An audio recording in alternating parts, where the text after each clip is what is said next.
அனைவருக்கும் வணக்கம். நான் இந்திய கம்யூனிஸ்ட் கட்சி மார்க்சிஸ்ட் லெனினிஸ்ட் கட்சியினுடைய வேடசந்தூர் ஒன்றிய செயலாளர் சங்கிலி உங்கள் மத்தியில் பேசுகிறேன். தற்போது தமிழக அரசு மருத்துவமனை சம்பந்தமாக எடுக்கப்பட்டிருக்கும் நடவடிக்கைகளை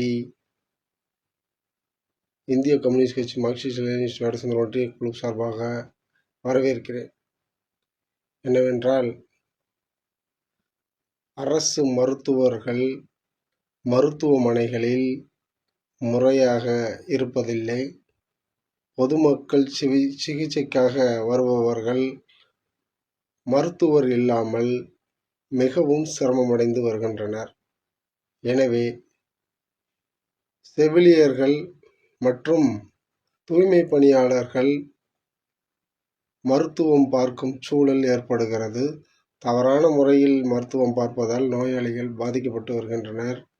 இந்த அடிப்படையில் சமூக வலைதளங்களில் இது போன்ற தவறான சிகிச்சை அளிப்பது மற்றும் மருத்துவர்கள் மருத்துவமனைகளில் இல்லாத நிலை ஏற்படுவதை அனைவரும் பார்க்கும் சூழல் ஏற்படுகிறது. எனவே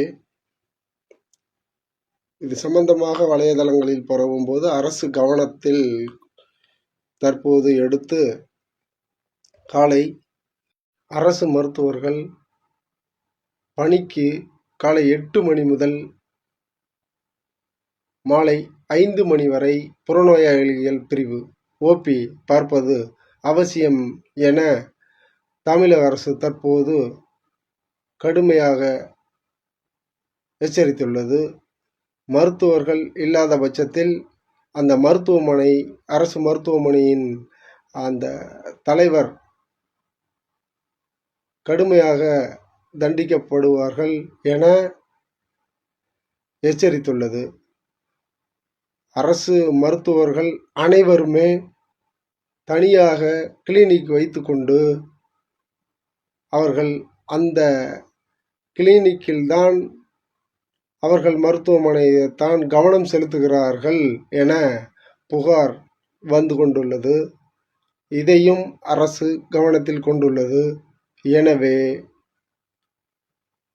உரிய நேரத்தில் அரசு மருத்துவமனையில் நோயாளிகளுக்கு சிகிச்சை அளிக்கப்படாவிட்டால் அந்த மருத்துவர்களை கடுமையாக தண்டிக்கப்படும் என அரசு எச்சரித்துள்ளது.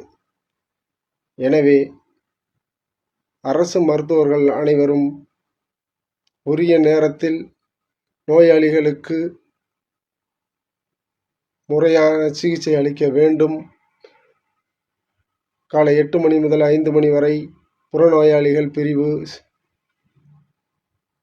கண்டிப்பாக செயல்பட வேண்டும்.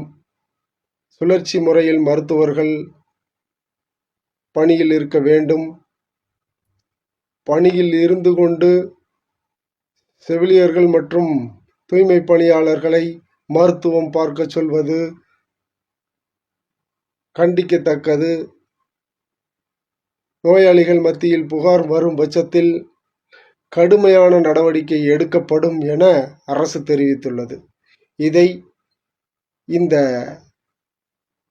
அரசு மருத்துவர்களுக்கு கொடுக்கப்பட்டுள்ள நிபந்தனையை மற்றும் எச்சரிக்கையை இந்திய கம்யூனிஸ்ட் கட்சி மார்க்சிஸ்ட் லெனினிஸ்ட் வரவேற்கிறது.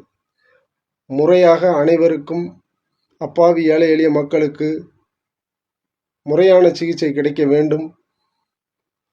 இதற்கு மருத்துவர்கள் ஒத்துழைப்பு கொடுத்து தனது சொந்த மருத்துவமனைகளை கவனத்தை விட்டுவிட்டு நாம் பார்க்கும் தொழிலை அரசு மருத்துவமனைகளில் கண்டிப்புடன் முறையாக அன்பாகவும் நோயாளிகளை கனிவாகவும் கவனித்துக் கொள்ள வேண்டும். அவர்களை நேசித்து அன்போடு சிகிச்சை அளிக்க வேண்டும். சில மருத்துவர்கள் செவிலியர்கள் சில்லென்று விழுவதை நாம் பார்த்திருப்போம். கனிவாக நடந்து கொள்ள வேண்டும் என அன்போடு கேட்டுக்கொண்டு நன்றிகளை தெரிவித்துக் கொள்கிறேன். நன்றி, வணக்கம்.